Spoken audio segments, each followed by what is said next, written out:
Olá, começa agora mais uma edição do Jornal Panorama. Aqui você fica por dentro do que acontece no Parlamento Capixaba. Nesta edição você vai ver em destaque: a Assembleia quer parcerias para projeto de reaproximação entre pais e filhos.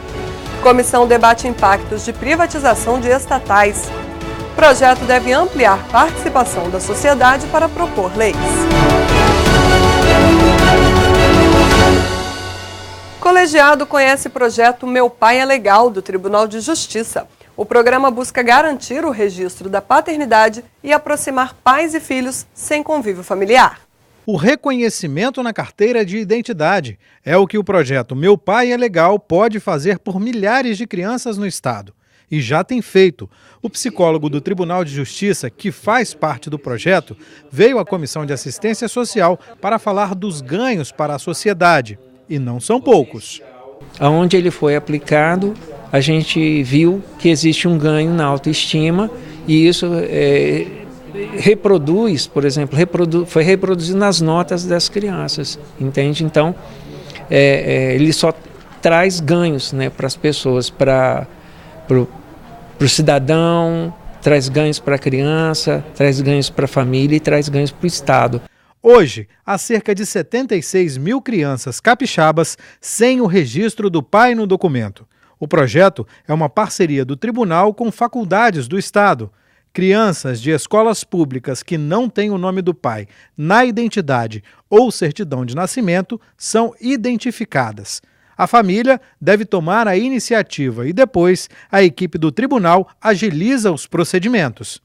E em pouco tempo, a criança passa a ter a paternidade reconhecida. Enquanto que uma ação de paternidade leva de 2 anos e meio a 3 anos, um projeto desse realizado pelo Meu Pai é Legal leva 40 dias. Para o projeto ter alcance maior, é preciso trabalhar com parcerias e incentivo. Há necessidade de trazer esse tema justamente para mostrar para a população capixaba que nós temos soluções sim. E nós contamos com o Tribunal de Justiça de estar presente junto com esse tema, para justamente, junto com a casa aqui conosco como parlamentares, de estar também divulgando, né, esse projeto fantástico que é o Meu Pai Legal, e diante do que já tem um resultado positivo e que nós teremos também para o futuro. Então é importante que todos os capixabas saibam dos seus direitos, né, daquilo que pode procurar. Trabalhos em plenário. Veja agora como foi a última sessão ordinária da semana. Quem tem os detalhes é a repórter Gabriela Zorzal. Durante a sessão ordinária desta quarta-feira, 2 projetos de autoria do governo foram lidos. Isso significa que eles começam a tramitar na casa. Um deles disciplina o retorno ao trabalho de policiais militares da reserva remunerada e de policiais civis aposentados. Esse projeto define as funções que esses servidores poderão desempenhar, entre elas a escolta de agentes públicos. Se o projeto tramitar em regime de urgência, pode entrar na pauta de votação já na próxima semana. Voltamos ao estúdio. Obrigada, Gabriela. E o Dia da Pessoa com Deficiência Física, celebrado em 11 de outubro, também repercutiu durante a sessão. O deputado Dr. Hércules falou sobre a necessidade de garantir a acessibilidade, inclusive na Assembleia. O parlamentar também fez indicação ao governo do estado para ampliar a isenção de IPVA a pessoas tetraplégicas com deficiência visual ou com deficiência mental grave.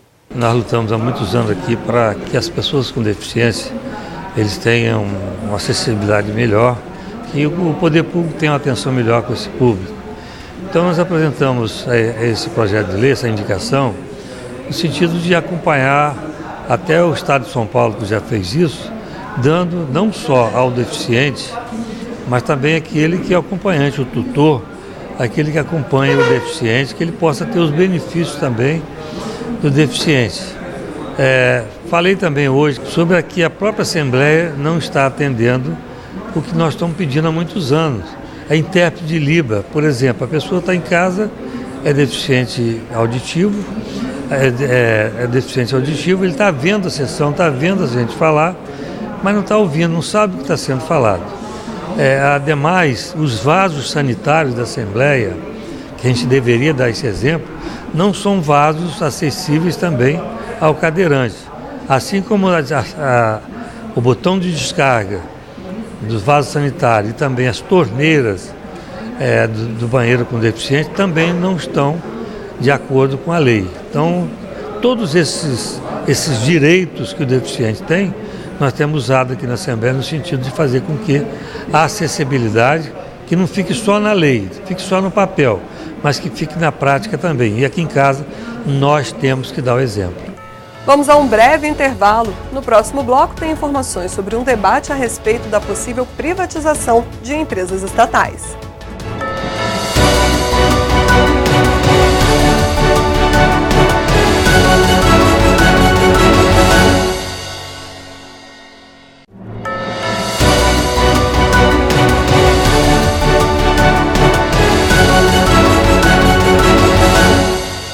O Jornal Panorama está de volta e agora você confere como foi a audiência pública da Comissão de Cidadania sobre os impactos da possível privatização de estatais brasileiras.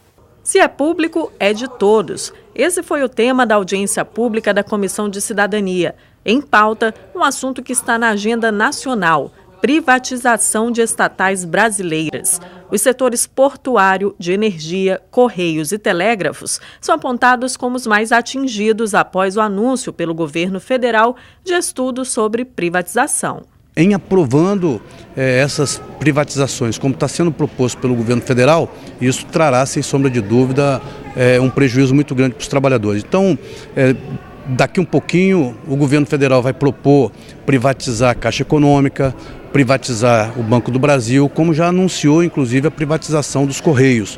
Então, assim, são empresas estatais que, sem sombra de dúvida, né, têm um grande alcance, né, de benefício para a população. E é aquele ditado, né, se é público, é de todos. Se privatizar, isso vira dono. E dono a gente sabe que pensa simplesmente no capital, simplesmente em dar lucro a essas empresas. E aí quem paga sempre o pato vai ser os trabalhadores. Para o professor doutor em ciência econômica Márcio Postman, a privatização põe em risco a soberania do Estado e não garante crescimento econômico com inclusão social. Na década de 1990, nós também tivemos uma mudança no papel do Estado. Nós tivemos cerca de 15% do PIB foi transferido do Estado, do poder público, para o setor privado, o que correspondeu a uma redução de cerca de 500 mil postos de trabalho. A justificativa para esse processo nos anos 90 era que era necessário o Estado se concentrar em determinadas atividades e acreditar que a privatização levaria a um forte investimento no setor privado. Infelizmente, nós não observamos isso, ou seja, a redução do Estado, a privatização não foi acompanhada do aumento do investimento pelas empresas privadas e tampouco a expansão do emprego. O que fez com que o Brasil voltasse a crescer, gerando emprego e renda nos anos 2000, não foi a privatização, mas pelo contrário, um papel mais ativo do Estado. O desemprego, a partir do processo de privatização, é uma grande preocupação das centrais sindicais. A qualidade e o valor do serviço prestado à população também estiveram em debate. O sindicato do setor de energia, por exemplo, vislumbra aumento na conta para o consumidor com a anunciada privatização da Eletrobras Furnas. A energia gerada por Furnas é vendido hoje no mercado em torno do megawatt R$50, enquanto as empresas privatizadas, né, as usinas privatizadas, o fornecimento do mesmo megawatt às vezes está 4, 5 vezes mais caro, o que faz com que nós podemos aqui afirmar que a privatização do setor vai gerar um aumento significativo de energia para os consumidores. O deputado Nunes, proponente do debate, destacou que a audiência pública foi motivada pelas próprias centrais sindicais. A partir do momento que a gente teve uma conversa com as centrais sindicais, a CUT, a Nova Central Sindical, a Força Sindical, a UGT, a CTB, esses dirigentes dessas entidades nos procuraram fazendo um debate sobre essa questão da privatização, algo que incomoda, né, e também preocupa todos esses dirigentes sindicais, tendo em vista eles saberem, né, do que isso trará de malefício para os trabalhadores. Durante a audiência foi aprovada a criação de um fórum permanente sobre o tema. O objetivo é articular os sindicatos em torno desse debate. A primeira reunião do grupo será no início de novembro. Aprovada constitucionalidade de proposta que amplia a participação da sociedade na elaboração de leis. A decisão foi da Comissão de Justiça. Confira comigo como foi a reunião do colegiado. Mais de 20 itens foram analisados pela Comissão de Justiça, que limpou a pauta na reunião desta semana. 10 matérias foram consideradas constitucionais e seguem para tramitação em outras comissões temáticas. Entre elas, destaque para o projeto de resolução de autoria do deputado Sérgio Majeski, que, embora faça alteração interna, amplia a participação da sociedade no legislativo. A matéria acrescenta dispositivo no regimento interno, estabelecendo a possibilidade de apresentação popular de sugestão legislativa pela internet. Também foi aprovada para a reunião da próxima semana a vinda do ex-conselheiro do CNJ, o Conselho Nacional de Justiça, Luiz Cláudio Silva Alemã. Ele vai prestar contas de seu trabalho no Conselho, representando a classe dos advogados nos últimos 2 anos. O deputado Marcelo Santos fez 2 viagens de trabalho no começo deste mês. O parlamentar conheceu as atividades ambientalmente corretas desenvolvidas por empresa americana de recrutamento. Ele também fala do encontro de Ciência, Economia e Desenvolvimento Sustentável realizado na Argentina. Confira. Eu fui convidado por uma das empresas que organizou o Lacumbre 2017, lá na Argentina, mais precisamente em Córdoba, e essa empresa me convidou para que eu pudesse estar conhecendo todo o seu sistema operacional lá nos Estados Unidos, em Miami. Foi muito importante a saída porque eu pude conhecer uma empresa que trabalha totalmente sem a utilização, por exemplo, do papel. E todo o descarte do seu material é ecologicamente correto, ambientalmente correto. Depois de Miami e ter tido a oportunidade de visitar uma empresa totalmente sustentável, eu fui para Córdoba, onde participamos de vários debates, com apenas a participação de 300 convidados. Dentre eles, eu tive a oportunidade de estar na lista dos 300, numa mesa redonda, onde vários palestrantes de todo o mundo, inclusive o Nobel de Economia, foram 2, e o ex-presidente Barack Obama, puderam falar sobre economia verde e sustentabilidade. Muito importante, porque nós temos uma cultura aqui no Brasil de que só debatemos esses temas quando uma catástrofe acontece.